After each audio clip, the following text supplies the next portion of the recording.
देखो प्रश्न है 1.8 पर आवर्त को P बटे Q के रूप में व्यक्त कीजिए। P बटे Q का मतलब क्या हुआ?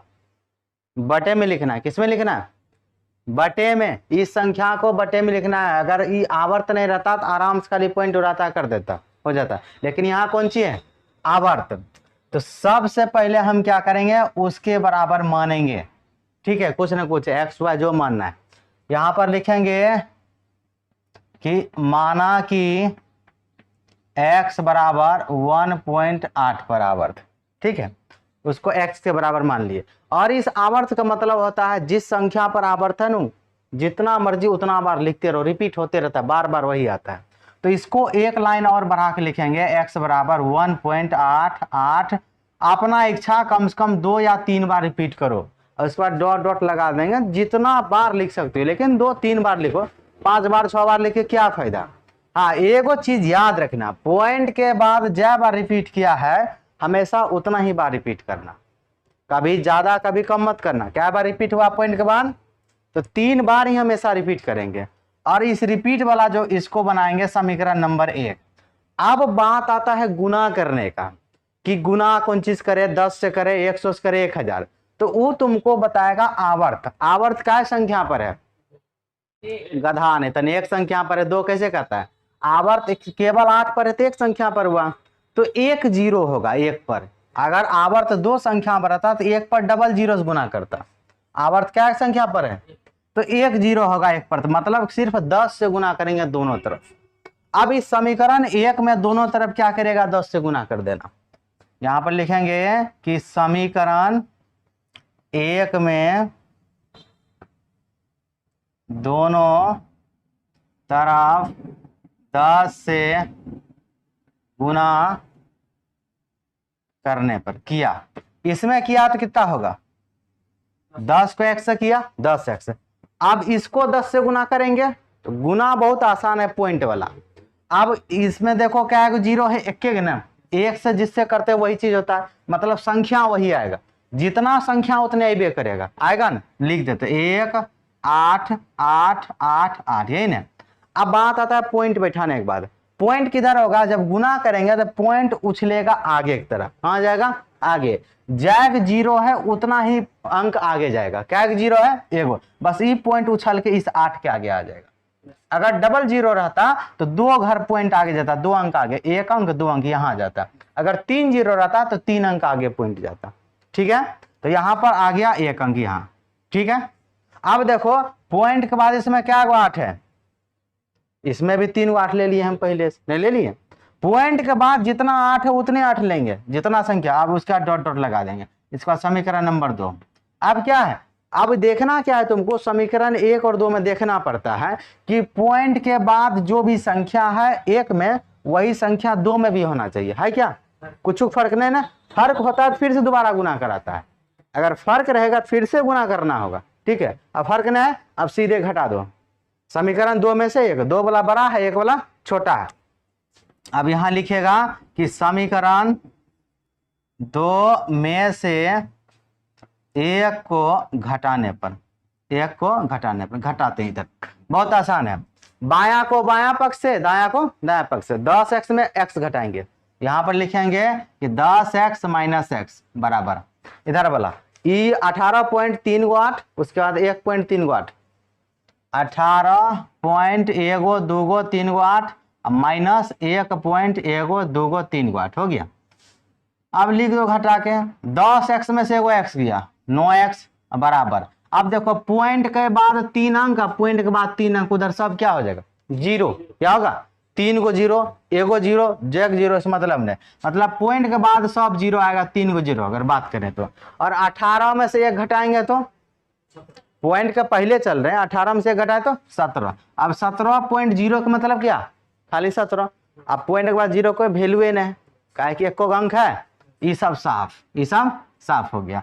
तब x का मान निकालना, x को अकेला करेंगे तो x बराबर गुना की चीज भाग में 17/9, नहीं कट रहा है, छोड़ दिए। तो मतलब अब हमारा जो संख्या आएगा, अभी 9 से 17 में भाग देगा ना, बार बार यही आएगा। पहले एक बार में कटेगा, फिर पॉइंट बार बार खाली 8 8 8 8 आते रहेगा। तो यही हमारा क्या हुआ? आंसर हुआ 17/9। सवाल है यदि बहुपद px बराबर, यानी कि हमारे पास एक बहुपद दिया है, यानी px बराबर ये दिया है, द्विघात समीकरण है कि x square plus x plus 1 का शून्यक भी क्या दिया है, अल्फा और बीटा। जब भी शून्यक निकालते हैं तो शून्यक का जांच करते हैं, तो उसमें से एक को अल्फा मान देख कर बीटा कहते हैं, अल्फा बराबर इतना बीटा बराबर इतना निकालने के बाद फिर शून्य का योगफल निकालते हैं, फिर शून्य का क्या निकालते हैं, गुणनफल निकालते हैं। ठीक है, कहता है जांच करने के लिए। तो आगे कहता है कि यहाँ के अल्फा का स्क्वायर प्लस बीटा का स्क्वायर मान क्या होगा। तो सबसे पहले लिख लेते हैं क्या दिया है। दिया गया है, तो हमारे पास दे रखा है कि पी एक्स बराबर है x square plus x plus 1, है ना। अब शून्यक के बारे में क्या कर दिया, एगो शून्यक अल्फा एगो शून्यक बीटा, तो इसे शून्यक अल्फा बीटा होबे करता है, निकालने पर जो मान आ जाए, अल्फा का मान जो आ जाए और बीटा का मान जो आ जाए। ठीक है, तो शून्यक कौन कौन है लिख लेते हैं। शून्यक बराबर एगो हुआ अल्फा, दूसरा हुआ बीटा, कह रहा है वहां पर लिख दिए। अब यहां से हमको क्या करना है, अल्फा का स्क्वायर और बीटा का स्क्वायर पता करना है। अगर सीधा बात में कहें, वो एक फॉर्मूला लिखा हुआ, तुमको फॉर्मूला पता होना चाहिए। वो देखो, ए स्क्वायर प्लस बी स्क्वायर बराबर, सुना है क्या कभी, क्या होता है। वाह, बहुत होशियार है। हाँ बोलो क्या हुआ।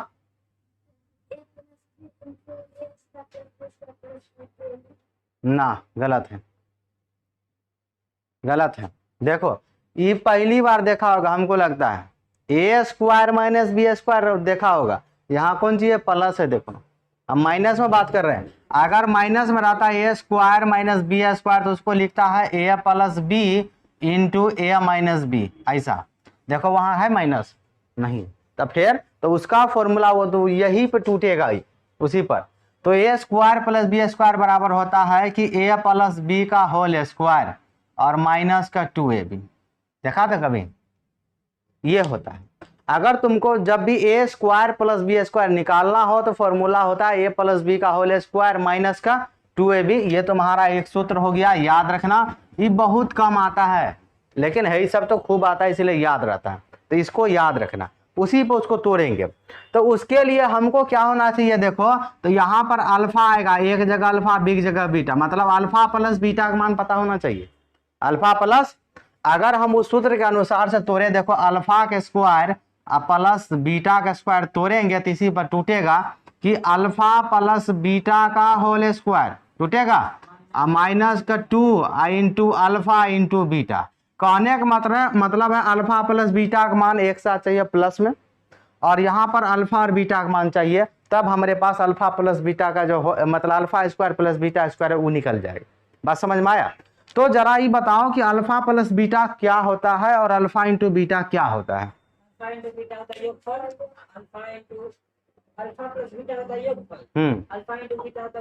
हाँ, अल्फा प्लस बीटा होता है शून्य का योगफल और अल्फा इंटू बीटा होता है शून्य का गुणनफल। हो गया। तो ये चीज, तो अल्फा और बीटा निकालने के लिए ए बी चाहिए। क्या चाहिए, ए बी सी जो भी होता है। तो यहाँ पर देखो एक्स स्क्वायर के साथ जो भी संख्या होता है ए होता है, एक्स का जो भी संख्या होता है बी होता है, लास्ट में सी होता है। तो यहाँ से ए बराबर कितना हो जाएगा 1, कॉमा बी बराबर कितना हो जाएगा, ये भी 1 होगा, और सी बराबर भी 1, सब 1 हो गया। तो पहले निकालो अल्फा प्लस बीटा। क्या निकालो, तो अल्फा प्लस बीटा बराबर क्या होता है सूत्र, हाँ माइनस बी बटे सी नहीं, माइनस बी बटे ए, माइनस बी बटे ए। अल्फा प्लस बीटा होता है माइनस बी बटे, तो माइनस तो सूत्र में है, बी का मान करते हैं 1 और एक मान करते हैं 1, हो गया। तो इसको लिखेंगे नीचे लगा 1 का कोई मतलब नहीं, क्या हुआ -1।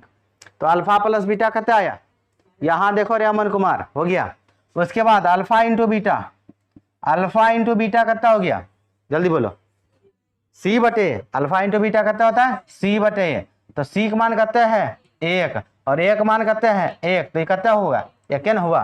तो alpha plus beta -1, alpha into beta 1। अब इस सूत्र में इसका प्रयोग कर दो, आसानी से बन जाएगा।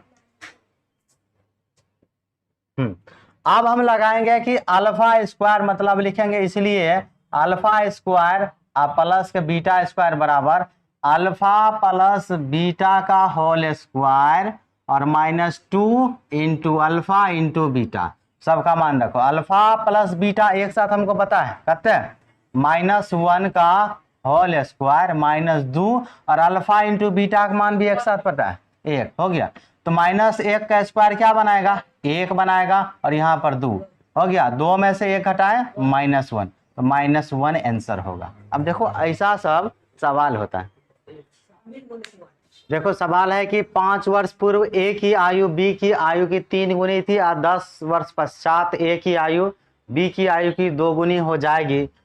ए और बी की वर्तमान आयु, सबसे पहले ये बताओ वर्तमान आयु किसको कहते हैं, तब बताएंगे हिसाब।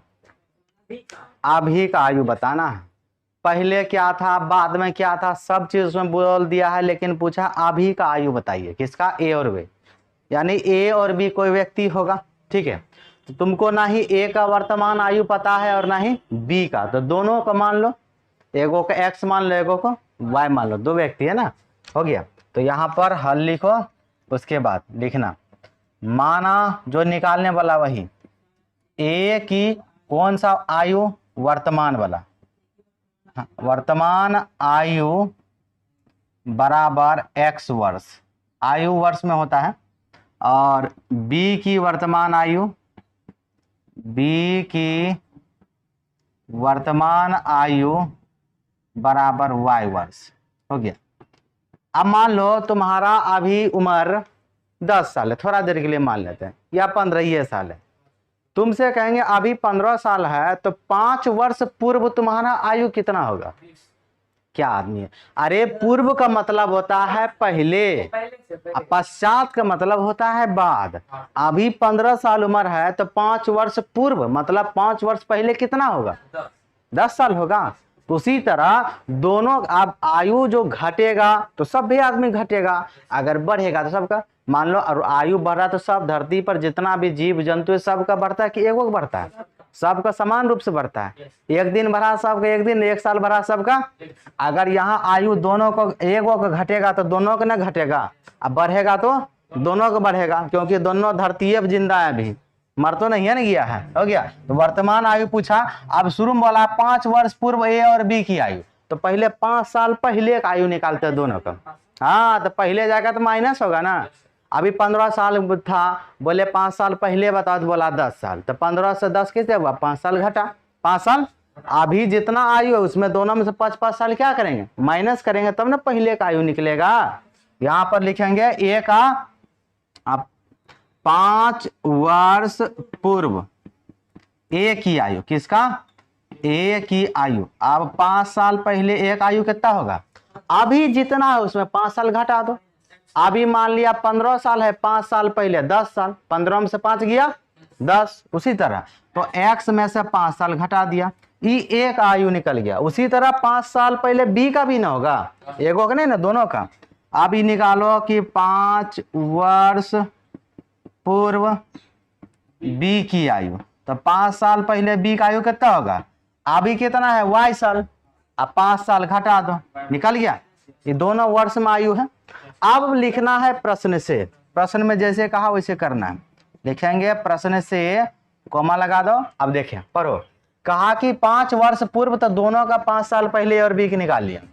क्या कहा, ए की आयु, किसका आयु, ए की आयु बी की आयु की 3 गुनी है। कहने का मतलब एक आयु जितना है उसमें बी का आयु में 3 से गुना कर देंगे, तब दोनों आयु बराबर हो जाता है। यहाँ ध्यान से देखना, एक आयु कितना है, ये ना, एक आयु हो गया x - 5, एक आयु b का आयु कितना है y - 5, वही बोला है।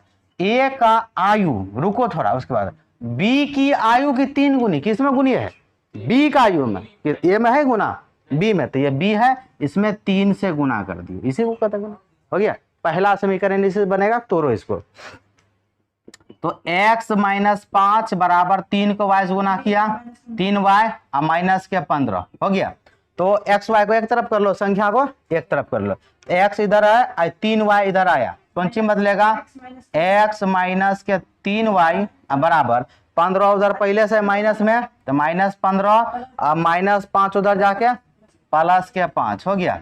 अब इधर देखते थोड़ा, अब यहाँ पर x माइनस 3y वैसे रहेगा, x माइनस के 3y बराबर, दोनों घट के कितने हो जाएगा, माइनस के 10, माइनस प्लस माइनस, 15 में से 5 गया 10, माइनस के 10, माइनस का 10 समीकरण नंबर 1। अब फर्स्ट लाइन से 1 नंबर समीकरण बन गया। अब यहां पर हो 10 वर्ष पश्चात, आप 10 साल बाद के बात कर रहा है। अभी मान लो 15 साल है, 10 साल बाद कितने उम्र होगा, 25 साल। तो आयु जोड़ेगा कि घटाएगा, तो पश्चात में जुड़ेगा। तो अभी का आयु कितना है इसका, 1 साल, और 10 साल बाद कितना होगा, x प्लस 10। जितना उम्र है उसी में जितना साल बाद बोला उतना जोड़ दो। अभी का उम्र है 1 साल, 10 साल बाद होगा x प्लस 10। इसका उम्र है अभी का y साल, 10 साल बाद होगा y प्लस। पश्चात का मतलब बाद और पूर्व का मतलब पहले। तो 10 साल बाद दोनों की उम्र निकालो, एगो का नहीं, दोनों का।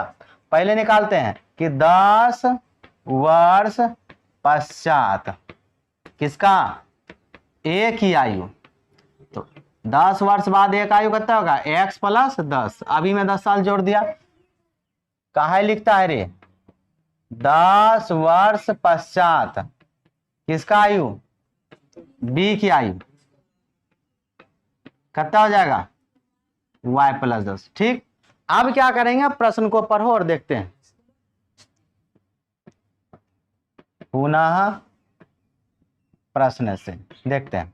अब यहां पढ़ते हैं कि 10 वर्ष पश्चात एक ही आयु, ये देखो ये रहा, एक ही आयु कितना है, b की आयु की 2 गुनी हो जाएगी। तो एक आयु पहले लिख लो, यही ना, एक ही आयु, एक ही आयु है x प्लस 10। कितना होगा, एक आयु कितना होगा, b की आयु की 2 गुनी, b की आयु में 2 गुना कर देंगे, b की आयु में सीधा लिखा हुआ है, b की आयु की 2 गुनी होगी। तो इसमें लगाओ बराबर, b का आयु है y प्लस 10, इसमें से कर दो कौन सी, 2 से गुना, और इसको हल करेगा समीकरण दूसरा बनेगा, हो गया।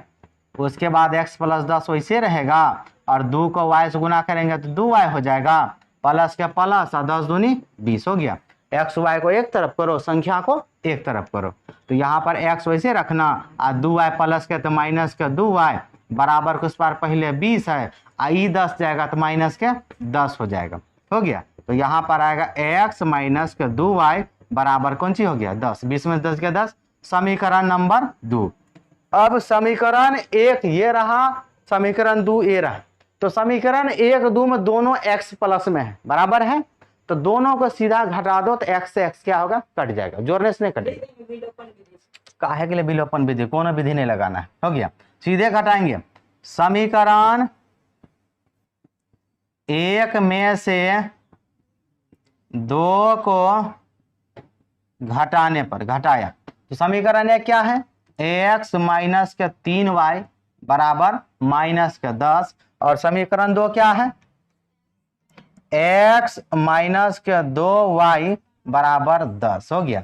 घटाना है तो चिन्ह बदलता है, निचल का आकर, प्लस का x माइनस, माइनस का ही चीज प्लस, अब प्लस का ही चीज माइनस, x तो कट गया।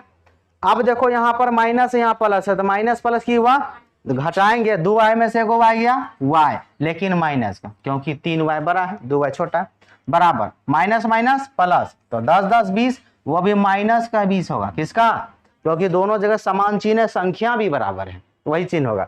ये माइनस से माइनस कट गया, तो y बराबर कितना आ गया, 20 हो गया। y का मान निकल गया, तो y जिसको माने तो वो निकल गया। अब x भी निकालेंगे, तो y का मान रखो समीकरण 1 में 2.5 से निकलेगा, ठीक है। अब इधर लिखेंगे कि y का मान समीकरण 1 में रखने पर, तो समीकरण 1 उठा के लाओ, x माइनस का 3y बराबर माइनस का 10, हो गया। तो y की जगह कितना रखना है, तो y और 3 कौन सी में है, गुना में, गुना में, तो यहाँ पर लिखेंगे 20, हो गया, बराबर माइनस का 10।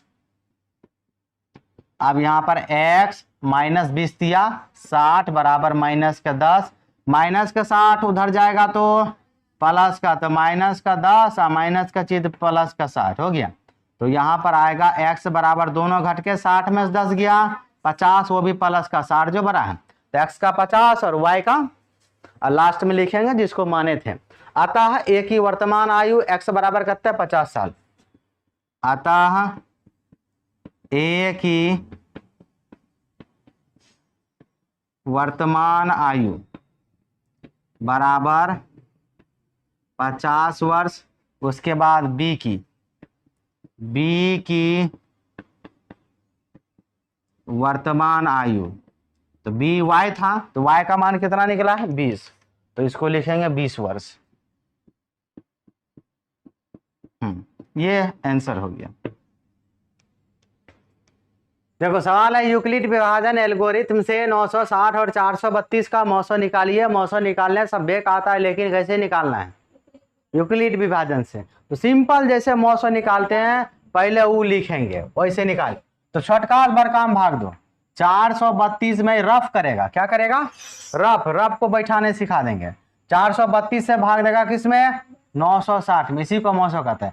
4 दूनी 800, 2 बार में खाएगा, 2 बार में 864, 2 बार में 800, 10 में से 4 गया 6, 6 लड्डू, और 9 में से 8 गया 1। इसको घेरा, अंदर के जाएगा 96 होगा। अरे तोरी हम गलती कर दिए, सही है बोला। यहाँ पर 10 में से 4 गया 6, 15 में से 6 गया 9, और यहाँ पर बचा 8 खत्म, 8 खत्म हो गया। अब यहाँ पर अंदर में क्या जाएगा? 432 जाएगा। अब क्या दाम खाएगा? नौकान 4 दाम है, 4 दाम खिला दो। 4 6 24 बचा 2, और 9 चौक 36, 2 38, 12 में 4 गया 8, 12 में से 8 गया 4, ये कट गया, और 48 अंदर जाएगा 96, 48 दूनी 96 कट गया। बस इसी को लिखने आना चाहिए। बस यहाँ पर पहले लिखो हल, उसके बाद इसमें दोनों में से कौन बड़ा है? हाँ, तो यहाँ पर बता देंगे कि 960 बड़ा है किससे? 432। हो गया। अब लिखेंगे यूक्लिड विभाजन एल्गोरिथम से। यूक्लिड विभाजन एल्गोरिथम से। ये कैसे होता है? इसमें बस लिखना होता है भाज्य बराबर भाजक गुना भागफल जोड़ शेष। इसको कहते हैं भाज्य। इसको क्या कहते हैं? बराबर, ये भाजक, ये क्या होता है? गुना, ये भागफल, ये कौन सी होता है? और जोड़ लास्ट में जो बचा वो शेषफल। सब में वही कंडीशन चलता है। तो भाज्य कितना हुआ? 960 बराबर भाजक कितने हैं? 432 गुना भागफल कितने हैं? जोड़ शेषफल कितने हैं? ऐसा तब तक करते रहना जब यहाँ शेष 0 नहीं आ जाए। हो गया। अब इसमें आ गया शेष। अब इस बार भाज्य क्या बनेगा? हाँ 432। अब हिया वाला चीज हिया ला।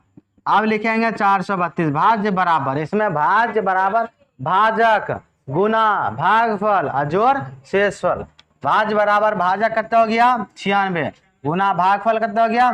शेषफल कितना बचा? 48 हो गया। अब इस बार क्या बनेगा? 96। क्या बनेगा? भाज्य बनेगा। तो फिर से वही चीज 96 बराबर भाज्य बराबर भाजक कितना? 48 गुना भागफल 2 और शेषफल लड्डू। हो गया। तो भाज्य बराबर भाजक गुना भागफल जोड़ शेष। जैसे शेषफल 0 आया तो यही न काटा लास्ट में, बस 48। मौसा कितना हो गया? लास्ट में लिखेंगे कि इसीलिए या अतः करके लिखो तो अच्छा रहेगा। अतः 960 तथा और किसका? 432 का मौसो बराबर 48, जो कौन सी हो गया? आंसर।